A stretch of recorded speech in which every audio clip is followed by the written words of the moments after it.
disebutkan oleh Aulia, siapa yang bisa menyebutkan lagi? Bu. Baik, Reva coba tolong sebutkan. Ya, selanjutnya ada ini Bu, dia memiliki nama, iman, biografi, juga mengandung makna yang dalam, sama menghadirkan imaji atau citraan. Baik, benar sekali. Jadi ingat ya teman-teman tadi yang udah disebutkan sama Aulia dan Reva. Nah, sekarang Ibu mau nanya, kalian pernah nggak sih kalau baca puisi? Nah, setelah baca puisi itu malah bingung maknanya tuh apa? Pernah nggak teman-teman? Pernah.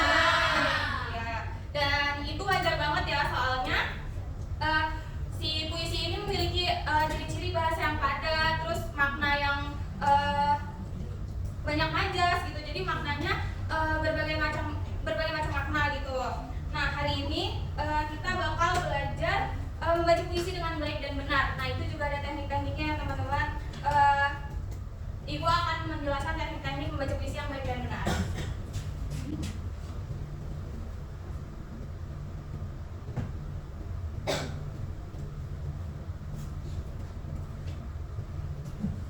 Nah, pertama teknik membaca puisi yaitu ada penghayatan atau pembawaan. Nah, penghayatan ini meliputi memahami makna puisi, menjiwai suasana atau nuansa puisi, dan juga menyatu dengan emosi yang ingin disampaikan. Nah, yang kedua itu ada artikulasi. Artikulasi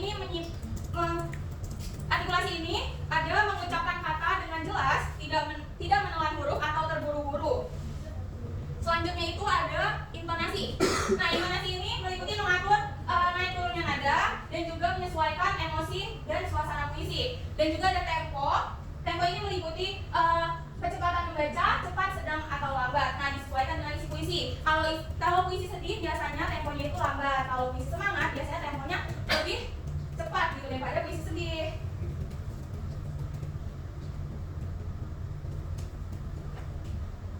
Nah, yang selanjutnya itu teknik membaca puisi ada volume suara. Volume suaranya itu harus terdengar jelas dan juga sesuai dengan ruang dan juga jumlah audiens. Selanjutnya itu ada ekspresi dan gestur. Ekspresi dan gestur ini meliputi gerakan menggunakan mimik wajah yang sesuai dan juga gerakan tangan seperlunya tidak berlebihan. Dan juga ada menunjang pemaknaan bukan mengganggu. Nah, sekarang kita akan belajar membaca puisi dengan baik dan benar. Ini tadi teknik-tekniknya dan juga itu akan menunjukkan contoh dari baca puisi yang baik dan benar. Diperhatikan ya anak-anak. Ya, Bu. Dalam karyanya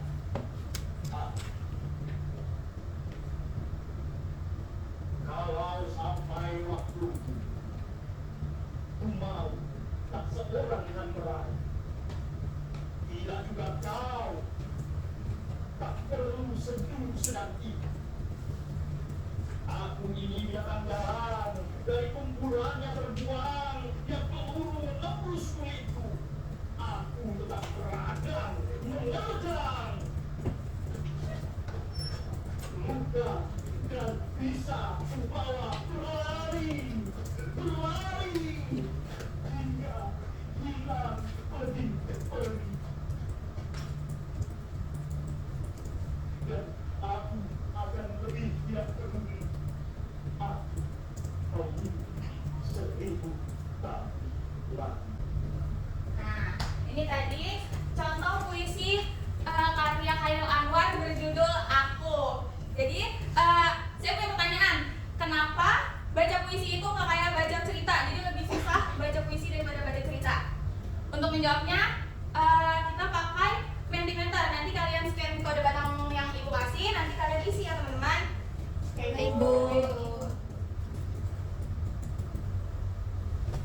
Ya, boleh di scan teman-teman. Boleh ditulis pendapat kalian. Boleh, Bu.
lebih dalam dari diksi-diksi yang dipakai di puisi tersebut. Ada juga karena bingung cara memahami artinya. Nah, itu salah satu tantangan dari membaca puisi ya teman-teman. Dan juga karena perlu penghayatan sesuai dengan tema puisinya. Ada juga karena membaca puisi harus membuat artikulasi dengan penghayatan yang baik, dan kalau baca cerita hanya sekedar membaca saja. Nah, benar banget nih. Semua ini termasuk tantangan untuk membaca puisi ya. Jadi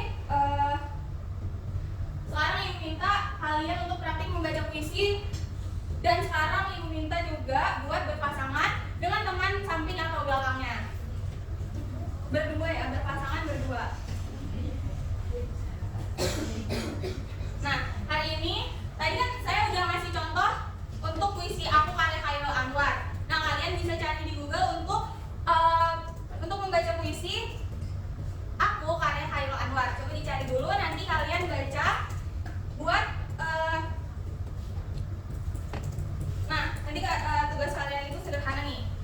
Jadi membaca puisi dengan perlahan dan jelas, belum ada ekspresi dramatis, tapi suaranya jelas, ada temponya juga dan ada jedanya juga. Nah, nanti siswa A mendengarkan siswa B, nanti kebalikannya, siswa B mendengarkan siswa A. Jadi nanti si siswa A yang mendengarkan itu memberi feedback kayak kurangnya apa, sarannya apa gitu ya anak-anak. Boleh sekarang dibaca dulu sama teman berpasangannya. Kalau ada yang masih bingung atau ragu terhadap materi puisi kita, boleh ditanyain ya anak-anak. Siapa yang masih bingung terhadap materi puisi? Ya udah Dewi. Ibu, saya mau nanya cara menentukan jeda yang benar gimana? Oh, cara menentukan jeda yang benar nih. Jadi pertama tuh bisa lihat tanda bacanya. Jadi biasanya di puisi ada tanda baca koma atau titik nih. Kalau tanda koma itu berarti jedanya sedikit pendek gitu jedanya. Kalau misalkan tanda baca titik berarti jedanya lebih panjang. Nah, ada juga lihat frasanya. Jadi kalau misalkan dalam puisi ini satu baris itu terdiri atas beberapa frasa. Jadi kalian bisa memilih jeda yang menurut kalian tuh maknanya tuh harus dijeda gitu di frasanya. Ya. Nanti kalau misalkan kalian sering-sering latihan membaca puisi, kalian pasti tahu gimana cara menjeda yang baik dan benar di frasa mana gitu. Sudah dimengerti Dewi?